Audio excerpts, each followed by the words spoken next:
सुरेश जी ए रसीली जी मोहे सही ना समझियो। महारानी कैकेयी की दासी हो। हाँ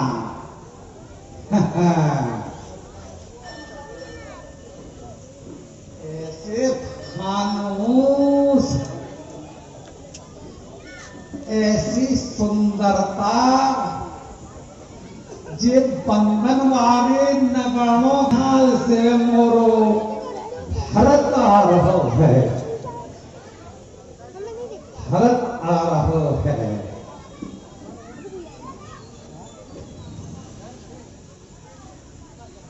अरे मोहरे ऐसी सजावट ऐसे बंधन वाले जो सब काया झालर झूमर सजो है। 1 2 3 कोई सी है ना।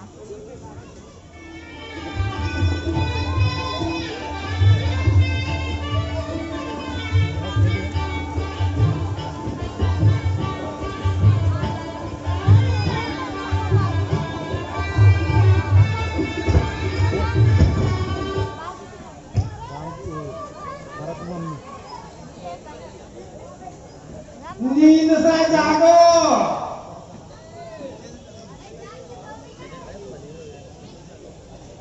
कछु मालूम है नींद ही प्यारी लगत है।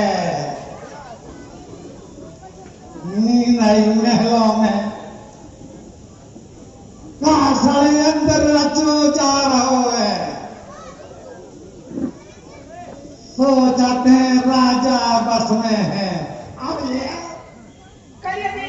सच में राम जी का राज्याभिषेक हो गया तो तेरे मुंह में घी गुड़ शक्कर एवं हीरे मोतियों से भर दूंगी। मंथरे मंथरे तू नाराज मत हो। मंथरे बता तेरी उदासी क्यों है। मंथरे राम तो मुझे बहुत प्यारे हैं।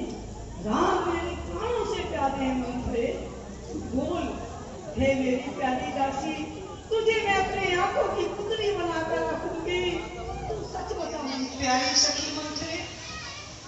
मैं बार बार यदि कुछ अशब्द तुझे चले गए हो तेरे कानों तक तो हे मंथरे मैंने तो वह कुछ तुझे सीख देने के लिए कहा था। मंथरे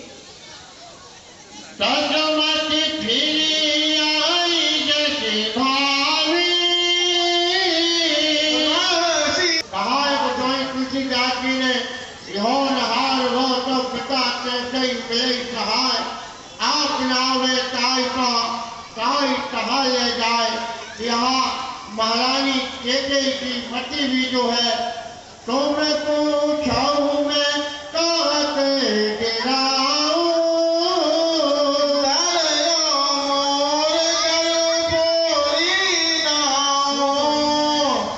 लाली हे प्रिय महारानी आप मुझसे पूछती हैं। तू तो जानती है कि मैंने आज तक किसी का बुरा नहीं किया। कपाऊ नहीं। न मैं गाया न बाया न ऊंच न नीच कुछ नहीं जानती। मुझे जा रहे हैं मैं नहीं होने दूंगी। अरे वक्त देव दिया बन जाए मरण नीत जीवन जाए। मैं तेरे कहने पर मैं सुन सकती हूँ। मंथरे कैकेयी के दीनहीन बचनों को सुनकर मंथरा ने सोचा कि अब महारानी जी हज कहीं कहे मान मन ऊना भुक सुहाग तुम दिल दूना। नहीं महारानी तू आपका सुख सुहाग दूना दूना होवे। विधाता ऐसा ही करे, किंतु अब आपको मेरी बातों पर विश्वास होने लगा है। पास जाना चाहिए। हे महारानी जो, हे मोरी भोरी लालनी, यह जीवन, यह गहने, इनका सब परित्याग कर शीघ्र आप हो भवन को जाइए।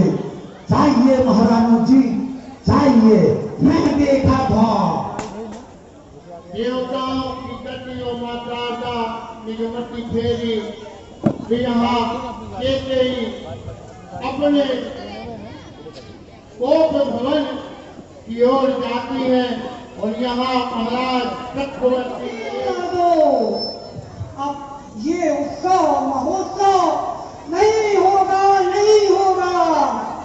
जिसे मैं चाहती हूँ आज बस वही होगा, वही होगा। जिसे उससे अधिक समझा वो घाटी बन रहा है। प्रजा संयंत्र कौशल्य में वो राजा बन रहा है। अरे वो भातियों, वो संयंत्रियों, तुम्हें मैं देख लूंगी, तुम्हारे छल प्रपंचों से निपट लूंगी।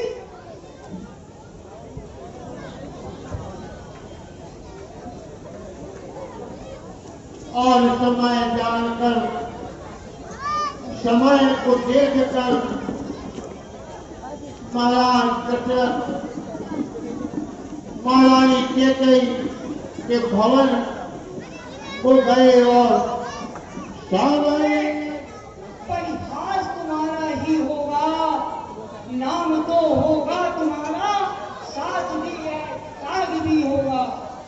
हे रघुकुल के शिरोमणि, आप तो एक अबला नारी की भांति हो रहे हैं, आपको समझ नहीं देता होगा। रघुकुल, रघुकुल के क्षत्रिय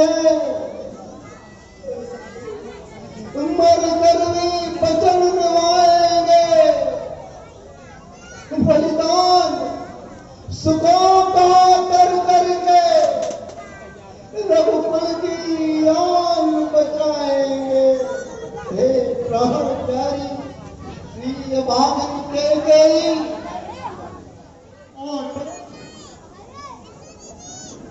पिता महाराज दशरथ को अचेत अवस्था में देखते हैं। मन ही मन प्रभु अत्यंत चिंतित होते हैं और माता अम्बा केकई से कारण पूछते हैं कि हे मां, क्या हुआ? माता, आपका ये पुत्र तो बड़भागी है जो वो अपनी माता और पिता के वचनों का अनुरागी है। ताना ये मात पित पोटनिहारा सकल संसारा। ये माता जो अपने माता और पिता की आज्ञा को मानते हैं वो इस संसार में बड़े बड़भागी होता। यदि मैं इस शुभ कार्य के लिए वन को न जाऊंगा तो मेरी मूर्खों में प्रथम गणना होनी चाहिए। माँ, हे माता, मुझे इस मंगल समय में एक ही दुख सता रहा है। पिताजी इतने व्याकुल क्यों हैं?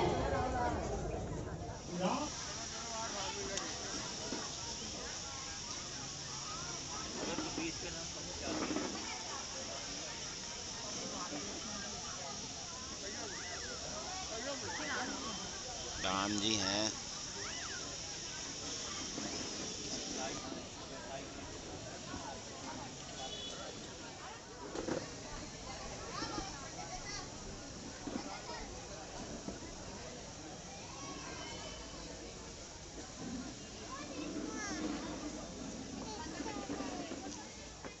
हे माता, पिता ने मुझे वन का राज दिया है और भरत को इस अवध नगरी का राजकाज सकली सवारी है। भरत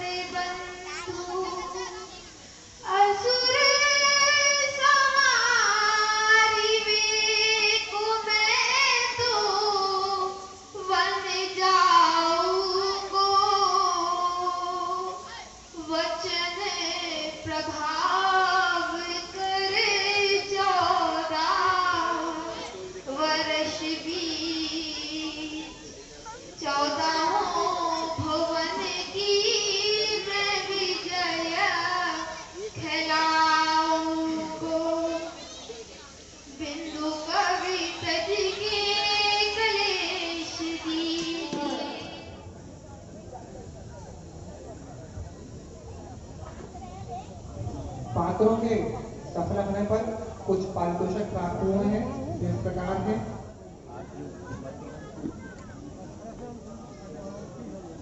ठीक उसी समय राजा जनक की पुत्री और अवधेश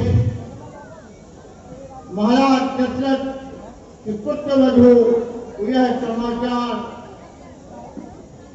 कि प्रभु श्री राम 14 वर्ष वनवास के लिए प्रस्थान कर रहे हैं। जानकी जी अत्यंत अकुलाई, घबराई और मां कौशल्या के भवन में आई और आकर उनके चरणों में लिपटकर